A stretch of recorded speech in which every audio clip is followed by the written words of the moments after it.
ឥឡូវយើងខ្ញុំនិយាយពីការស្រាវជ្រាវវិញណាបាទខាង IMF គាត់ថា10ឆ្នាំធ្វើបានបន្ថយរហូតដល់50%ណាឥឡូវជាមួយក្រុមការងារយើងកំពុងសិក្សាថា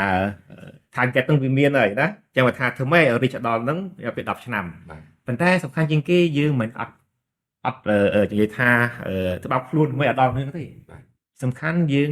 យកអ្វីដែល IMF នឹងសិក្សាហើយយកមកញែករបបស្រាវជ្រាវហ្នឹងតើយើងបានធ្វើកម្រិតយើងធ្វើបានកម្រិតណាបានបាទហើយមានស្នងពោច្រើនណាស់ដែលគាត់ផ្សាយមកឲ្យមកធនាគារជាតិហ្នឹងណាប៉ុន្តែសំខាន់ជាងគេយើងត្រូវការទាំងអស់គ្នាសហការទាំងឯកជនទាំងក្រសួងទាំងអតិថិជនទាំងអ្នករកស៊ីទាំងអស់ត្រូវជួបរួមគ្នាដោយសារបើ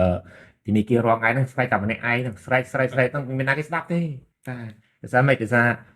គាត់ទុនយល់របបមកវិញទុនយល់ប៉ុន្តែយើងនឹងព្យាយាមហើយសង្ឃឹមថាឆ្នាំក្រោយនេះយើងរៀបចំនេះគោលនយោបាយយុទ្ធសាស្ត្រការរៀនពូការប្រាក់រៀនហ្នឹងជាមួយក្រសួងផ្សេងទៀតបាទជាពិសេសជាមួយក្រសួងការងារបាទកម្មករយុវចិត្តដែលនៅរោងចក្រហ្នឹងជំរុញឲ្យគាត់យល់ដឹងថាគាត់បោកប្រាក់ខែជាប្រាក់រៀនហ្នឹងគាត់ចំណេញវិញទេបាទអញ្ចឹងថាយើងធ្វើរងតិចតែបកមកវិញយើងក៏ជំរុញខាងវិស័យធនាគារពាណិជ្ជដែរបាទឲ្យគាត់ព្យាយាមធ្វើកម្មឲ្យគាត់ឲ្យមានអនុទានជាប្រាក់រៀលច្រើនបាទបុគ្គលិកនៅធនាគារហ្នឹងឲ្យមានប្រាក់ខែជារៀលមួយចំនួនដែរបាទហើយអ្វីផ្សេងចំណាយរបស់គាត់ជាទូទៅហ្នឹងគួរកែខ្លះជាប្រាក់រៀលដែរអញ្ចឹងយើងកំពុងរៀបចំទៅក្នុងវិស័យអរិយវត្ថុរបស់យើងហ្នឹងតើកំពុងរៀបចំចិត្តដែរបាទដូចឲ្យអានោះមានប្រសាសន៍ចឹងថាអ្វីដែលយើងចាំបាច់ត្រូវមានយុទ្ធសាស្ត្រមួយលើកកម្ពស់ប្រាក់រៀលមួយដែលរួមចំណែកដោយភាគីច្រើនចូលរួមបើសិនជាពឹងផ្អែកទៅធនាគារកណ្ដាលមួយហ្នឹងនិយាយបាទយើងឃើញកន្លងមកតាំងឆ្នាំ90មកពិតមែនតែមានការចូលរួមមួយផ្នែកតែវាមិនទាន់បាន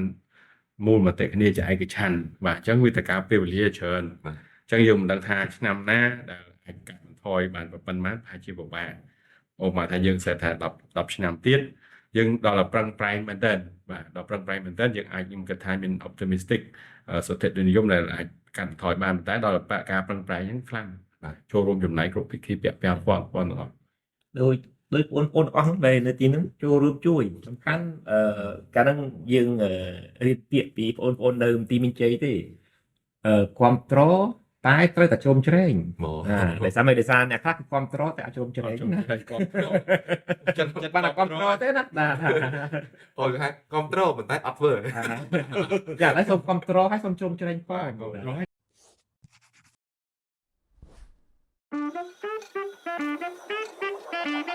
Thank you.